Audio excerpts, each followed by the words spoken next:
So welcome back to part 2 of building a decorative wall mount for an antique rifle. So the last video we had our 4 pieces that I already had cut, and in the meantime between making that video and this video I've already notched out these 2 pieces which are going to hold the rifle to these pieces. Obviously the rifle is different sizes at either end, so the one end is a little squarer than the other end, and that's why I have these notched a certain way. But what we're going to be doing today is I'm going to be taking these 2 pieces to putting them together, and I'm going to be putting these 2 pieces together, and I'm going to be sanding the outside edges of those pieces. I will be sanding the inside edges of these pieces, but I will be doing these parts separately. So what I really want to do is get these to where they are the exact same all the way around, and that is what we're going to do today. Okay, so what I've done is I've actually clamped my 2 pieces together, and actually my other 2 pieces as well, and I've got my belt sander. I don't have any fancy equipment for a shop, but I've got it to where it's not going to move. I'm going to go ahead and sand these 4 sides nice and flat, as well as these 5 sides flat. So everything is going to be the same, and again you can see right here where it's not quite the same. So that's what I'm going to do, is I'm going to set this on this belt sander, sand these, and get those sanded, and then we'll prepare for the next step.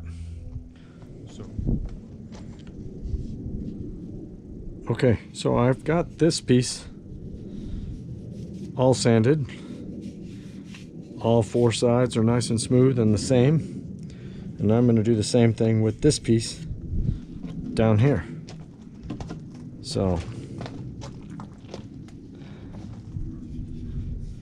let's get this one the same way.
Okay, now I've also taken this piece and I've rounded these edges right here, and I'll show you how I did that. How I did that was by running it through the machine and turning it. As it's turning, I'm turning the piece of wood. So I'll give you an example of how this works. It's very simple to do, very easy to do.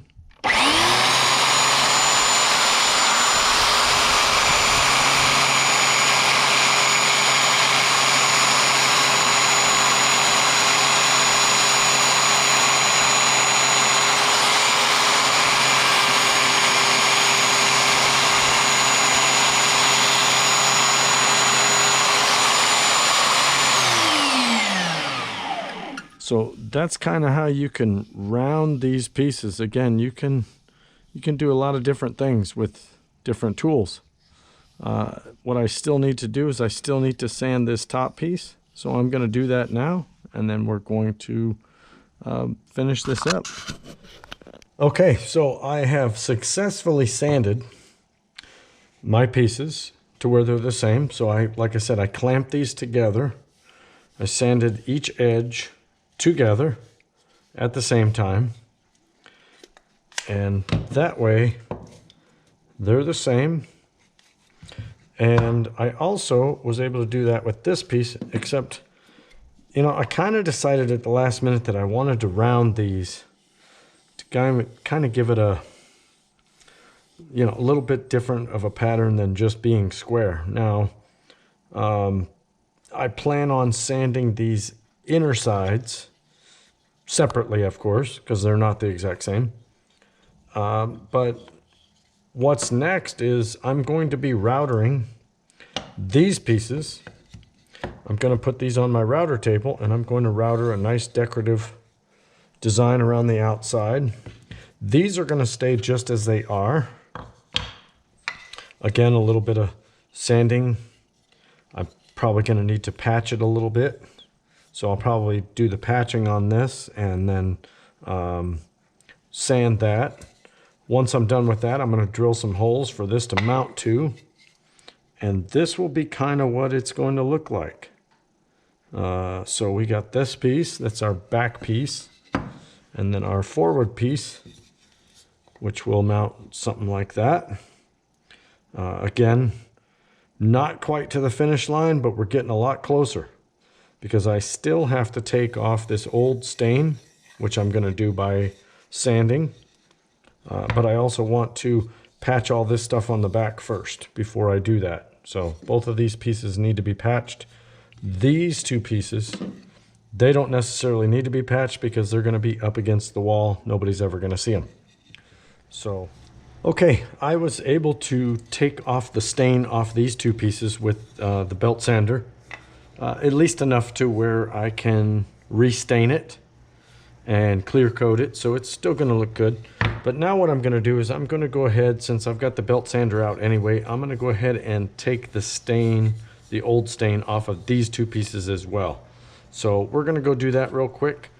After that, then I'm going to router these two pieces and then sand these interior pieces, and we will continue this project and hopefully get her done here pretty quick.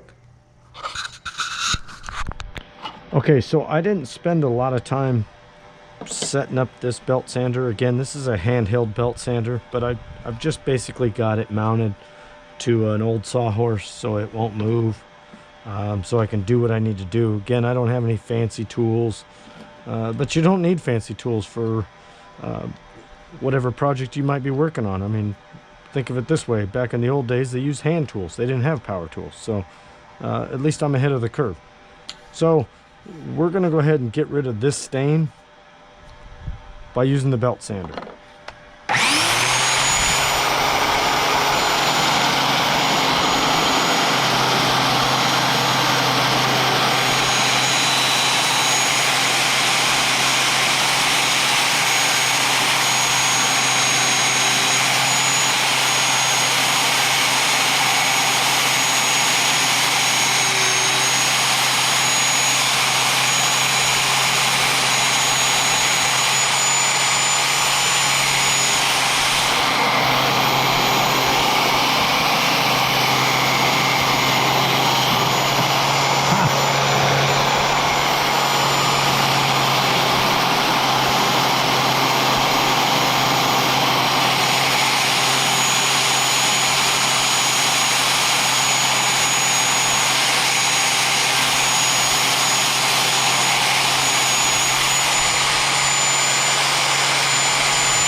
Okay, so we were able to get rid of the old stain off of these pieces.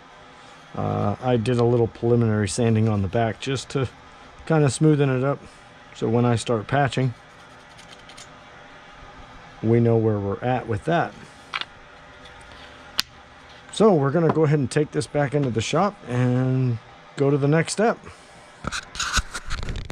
Okay, so since I'm planning on routering these pieces around the outside edge, the side that's going to face out from the wall, I decided that I'm going to go ahead and take a sander and round off these flat edges. So it's going to give it a little bit of depth. It's going to give it a little bit of contour, I guess. I don't want to round it completely, and I don't want to use a router for it, but I'm going to use a sander to just take off this edge right here and, you know, kind of experiment a little bit. But that's what I've decided to do. So stay tuned. I'm going to spare you the sanding part, and I will continue this after I am done.